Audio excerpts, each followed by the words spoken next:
खालीलपैकी शुद्ध शब्दयोगी अव्यय ओळखा. ठीक. देवळाच्या बाहेर, इथे देऊळ या शब्दाचं देवळा झालेलं आहे, सामान्य रूप, आणि नंतर चा प्रत्यय लागलेला आहे. वृक्ष या शब्दाचं ते खाली हा अव्यय लागताना वृक्षा झालेला आहे. ठीक आहे. शहरो शहरी, ठीक आहे, इथे शहर या शब्दाचं शहरो झालेलं आहे. आणि गाय सुद्धा, इथे गाय या शब्दाला सुद्धा हा शब्दयोगी अव्यय लागताना, ठीक आहे, गाय या शब्दाच्या रूपामध्ये कुठलाही बदल झालेला नाही.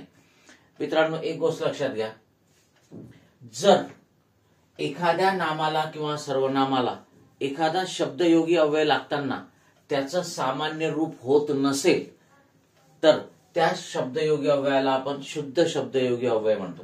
मग इथे गाय या शब्दाला सुद्धा हे शब्दयोगी अव्यय जोडताना गाय या शब्दाच्या रूपामध्ये कोणताही बदल झाला नाही, कोणताही विकार आपल्याला करावा लागला नाही, म्हणजेच गाय या शब्दाचं सामान्य रूप झालं नाही.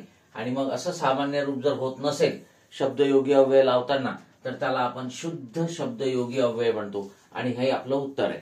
जसं याला शुद्ध म्हणता येणार नाही शुद्ध शब्दयोगी अव्यय, कारण वृक्षाचं वृक्ष झालं, नंतर खाली हा अव्यय लागला. इथे देऊळचं देवळा झालं आणि नंतर चा प्रत्यय लागला. शहरचं शहरो झालं आणि नंतर शहरी हा प्रत्यय लागला. ठीक आहे, किंवा ते दोन शब्द एकत्र आले. आणि म्हणून इथे 4 नंबरचा पर्याय आपलं उत्तर आहे. मग आपली व्याख्या काय होणार शुद्ध शब्दयोगी अव्ययाची?